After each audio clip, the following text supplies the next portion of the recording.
बिहार के युवाओं के लिए एक बड़ी खुशखबरी। एसटीईटी का रिजल्ट हो गया है जारी। शिक्षा मंत्री ने किया ऐलान। शिक्षक अभ्यर्थियों के लिए इस समय की सबसे बड़ी खबर। इधर एसटीईटी का रिजल्ट जारी कर दिया गया। स्टेशनों और बस अड्डों पर होगी रैंडम जांच। देश की पहली एकीकृत सौर ऊर्जा व जल विद्युत परियोजना लगेगी। इधर उपेंद्र कुशवाहा की पार्टी रालोसपा से बहुत सारे नेतागण राजद में शामिल हो गए हैं। परिवहन चलंत दस्ता सिपाही पद के लिए 465 सफल हुए। आयोग ने दिए बिजली दरें नहीं बढ़ने के संकेत। बिहार में 100 से अधिक नए शहरी निकाय बने। आज होगा पंचायत चुनाव को लेकर अहम फैसला। हाई कोर्ट में ईवीएम मामले की हो सकती है आज सुनवाई। नमस्कार, आप इस समय देख रहे हैं मगध संवाद और मैं आपके साथ हूँ सुनील बॉबी। खबरों को बताने से पहले आपसे रिक्वेस्ट है कि अगर आप इस वीडियो को हमारे फेसबुक पेज पर देख रहे हैं तो फेसबुक पेज को लाइक कर दें, यूट्यूब चैनल पर देख रहे हैं तो यूट्यूब चैनल को सब्सक्राइब कर लें और वीडियो पसंद आए तो लाइक ज़रूर करेंगे। तो चलिए अब खबरों को शुरू करते हैं। सबसे पहली खबर, सबसे बड़ी खबर बिहार के युवाओं के लिए, शिक्षक अभ्यर्थियों के लिए। अब बिहार में शिक्षक बहाली को लेकर रास्ता बिल्कुल साफ हो गया है। हाई कोर्ट के आदेश के बाद एसटीईटी का रिजल्ट भी जारी कर दिया गया है और बिहार के शिक्षा मंत्री विजय कुमार चौधरी ने कहा है कि शीघ्र ही इन शिक्षकों की बहाली हो जाएगी, शिक्षक बहाली हो जाएगा। 12 विषयों में 24,599 हुए सफल। शिक्षा मंत्री ने रिजल्ट किया जारी। सफल अभ्यर्थियों के 7वें चरण में होगी नियुक्ति। 7वें चरण में इन सफल अभ्यर्थियों की नियुक्ति कर ली जाएगी। विज्ञान, उर्दू और संस्कृत के एसटीईटी का परिणाम मई के पहले सप्ताह में आएगा। और शिक्षा मंत्री ने बिहार बोर्ड की तारीफ भी की कि समय अनुसार रिजल्ट देने के लिए बिहार बोर्ड अच्छा कार्य कर रही है। इधर बता दें कि 1.25 लाख नौकरी प्राथमिकता 5 को न्यायालय करेगा विचार। तो इधर एसटीईटी का रिजल्ट जारी कर दिया गया है। बिहार विद्यालय परीक्षा समिति द्वारा आयोजित माध्यमिक शिक्षक पात्रता परीक्षा 2019 से 12 विषयों में 24,599 परीक्षार्थी सफल हुए हैं। शिक्षा मंत्री विजय कुमार चौधरी ने शुक्रवार को विभागीय सभागार में रिजल्ट जारी किया। शिक्षा मंत्री ने बताया कि एसटीईटी के पहले पेपर में 16,068 जबकि पेपर 2 में 8,531 परीक्षार्थी उत्तीर्ण हुए हैं। इधर बिहार बोर्ड के अध्यक्ष आनंद किशोर ने बताया कि एसटीईटी की 15 विषयों के लिए हुआ था। संस्कृत, उर्दू और विज्ञान विषयों को छोड़कर 12 विषयों के परिणाम घोषित किए गए हैं। माननीय न्यायालय के निर्देश पर इन विषयों के 106 परीक्षार्थियों की पुनर्परीक्षा 2 अप्रैल को होगी। मई के पहले सप्ताह में संस्कृत, उर्दू और विज्ञान विषयों का रिजल्ट घोषित होगा। तो इस तरह से पहली बार नए शिक्षा मंत्री के बनने के बाद एक ऐसा अहम कार्य को अंतिम रूप दिया गया और रिजल्ट प्रकाशित किया गया।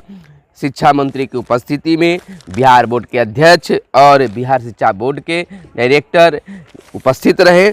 बिहार बोर्ड की तारीफ करते हुए शिक्षा मंत्री ने कहा कि पारदर्शी परीक्षा व्यवस्था और कार्यप्रणाली की तारीफ शिक्षा मंत्री ने बिहार बोर्ड को लेकर कहा। मैट्रिक परीक्षा में एक विषय की परीक्षा रद्द करने को लेकर कहा कि कोई शक शुबह न रहे, इसलिए एक विषय की परीक्षा रद्द की गई। और सोशल मीडिया से प्रश्न पत्र का एक सेट वायरल किया गया था पर कोई भी फायदा नहीं उठा सका। शिक्षा मंत्री का जवाब था। उन्होंने 1.25 लाख नौकरी प्राथमिकता 5 को न्यायालय करेगा विचार। शिक्षा मंत्री ने कहा कि 94,000 प्राथमिक और 30,000 माध्यमिक उच्च माध्यमिक शिक्षकों की नियुक्ति हम नहीं कर पा रहे हैं। यह हमारी प्राथमिकता में शामिल है। मामला कोर्ट में लंबित है। शिक्षा मंत्री का कहना है कि हम तमाम बहालियों को करना चाहते हैं, कोर्ट में वह मामला चला गया इसलिए हम उसको नहीं कर पा रहे हैं, लेकिन प्राथमिकता में सबसे आगे है। वह 94,000 शिक्षकों की भी बहाली करने की बात कह रहे हैं कि जैसे ही कोर्ट से यह फैसला आ जाता है तो 94,000 शिक्षकों की भी बहाली कर ली जाएगी। इधर अलर्ट किया गया है। स्टेशनों और बस अड्डों पर होगी रैंडम जाँच। देश के विभिन्न राज्यों में कोरोना के बढ़ते मामलों को देखते हुए बिहार सतर्क हो गया है। बिहार सरकार जो है सतर्क हो गए हैं। स्वास्थ्य विभाग ने होली को देखते हुए पूरे राज्य में कोरोना जांच की गति तेज करने का निर्णय लिया है। खासकर रेलवे स्टेशनों और बस अड्डों पर रैंडम जांच के निर्देश दिए गए हैं। आज मौसम बिल्कुल अलग है। बारिश होने की भी संभावना जताई जा रही है, तूफान आने की भी बात कही जा रही है। इधर देश की पहली एकीकृत और सौर ऊर्जा व जल विद्युत परियोजना लगेगी। नीतीश कुमार का फैसला है। डगमारा को सौगात मिला है। सीएम ने डगमारा बहुउद्देशीय पनबिजली परियोजना की समीक्षा की। प्रोजेक्ट कोसी बराज नीचे और कोसी महासेतु से थोड़ा ऊपर बनेगा। सुपौल जिले के डगमारा में बनने वाली पनबिजली परियोजना देश की पहली एकीकृत और सौर ऊर्जा जल विद्युत परियोजना पर जल्द काम शुरू होगा। मुख्यमंत्री नीतीश कुमार ने शुक्रवार को इस परियोजना की समीक्षा की। उन्होंने कहा कि इस परियोजना के बन जाने से बिजली के निर्माण के साथ साथ कई अतिरिक्त लाभ भी होंगे। पर्यावरण के दृष्टिकोण से पनबिजली और सौर ऊर्जा उपयोगी है, तो यह भी बिहार के लिए एक मुख्य चीज़ होगा। नीतीश कुमार ने इसका घोषणा भी कर चुके हैं। आज़ादी के अमृत महोत्सव का आगाज। प्रधानमंत्री नरेंद्र मोदी ने स्वतंत्रता दिवस की 75वीं वर्षगांठ को समर्पित आज़ादी का अमृत महोत्सव का आगाज किया है। उन्होंने गांधी जी के दांडी यात्रा को याद करते हुए साबरमती आश्रम के पदयात्रा को हरी झंडी दिखाई है। मोदी ने स्वतंत्रता सेनानियों को जिक्र करते हुए कहा कि 6 वर्ष में गुमनाम नायकों के इतिहास संक्षिप्त करने के सजग प्रयास किए गए हैं। तो आज़ादी के अमृत महोत्सव का आगाज किया गया है। इधर बिहार की अनामिका और कमलकांत को साहित्य अकादमी पुरस्कार दिया गया है। साहित्य अकादमी ने वर्ष 2020 का प्रतिष्ठित साहित्य अकादमी पुरस्कार देने की शुक्रवार को घोषणा की। हिंदी के लिए बिहार की मशहूर साहित्यकार अनामिका को साहित्य अकादमी पुरस्कार से नवाजा गया है। वहीं कन्नड़ के महाकाव्य लिखने के लिए कांग्रेस के वरिष्ठ नेता एम वीरप्पा मोइली को पुरस्कार दिया जाएगा। यानी बिहार से भी एक चुना गया है अनामिका। साहित्य अकादमी के द्वारा घोषणा की गई है कि हिंदी के मशहूर साहित्यकार अनामिका को भी दिया जाएगा। तो इस तरह से बिहार के लिए भी यह एक गौरव की बात है। तिहाड़ में आतंकी के पास मिला मोबाइल। ज़्यादा देर सोते हैं अनिद्रा से जूझने वाले लोग। गठिया का इलाज लेजर तकनीक से संभव। अब थोड़ी सी बात कर लेते हैं पंचायत चुनाव की। पंचायत चुनाव को लेकर आज 13 मार्च को एक अहम फैसला हो सकता है। कोर्ट से जिस प्रकार से आदेश जारी होगा उस प्रकार से बिहार पंचायत चुनाव के आगे की तिथियों के बारे में सोचा जा सकता है। अगर आज मामला क्लियर हो जाता है तो निश्चित तौर पर 1-2 दिन के अंदर ही अधिसूचना जारी हो सकता है। आज कोर्ट में सुनवाई का तिथि है और देखना यह होता है कि सुनवाई हो पाता है या फिर लटकता है। तो ये तो आने वाला वक्त बताएगा कि क्या होता है, कब से चुनाव है नहीं है। ऐसे 10 चरणों में बिहार पंचायत चुनाव होने की बात कही गई है। सूचना जारी किया गया है, सार्वजनिक किया गया है, लेकिन फैसला पर ही सारा मामला लटका हुआ है। ईवीएम खरीद को लेकर आयोग ने दिए बिजली दरें नहीं बढ़ने के संकेत। जो विद्युत उपभोक्ता की जेब पर इस बार अतिरिक्त बोझ नहीं पड़ने की माफ करेंगे संभावना है। इस बात के संकेत राज्य विद्युत विनियामक आयोग ने शुक्रवार को बिहार ग्रिड कंपनी द्वारा दायर प्रस्ताव पर फैसला सुनाते हुए दिए।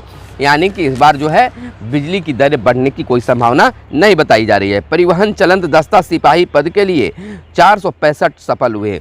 परिवहन विभाग के अधीन चलंत दस्ता सिपाही के पद पर नियुक्ति के लिए अंतिम परिणाम शुक्रवार को घोषित कर दिया गया है। 496 पदों के विरुद्ध 465 अभ्यर्थियों का चयन हुआ। केंद्रीय चयन परिषद के मुताबिक चयनित अभ्यर्थियों के परिणाम को परिषद की वेबसाइट पर अपलोड कर दिया गया है। तो इस तरह से परिवहन चलंत दस्ता सिपाही पद के लिए 465 सफल हो पाए हैं। बिहार में 100 से अधिक नए शहरी निकाय बने। दावा आपत्तियों को निस्तारण करने के बाद अलग अलग जारी हो रही है अधिसूचना। तेजी से विकास लोगों को होगा लाभ।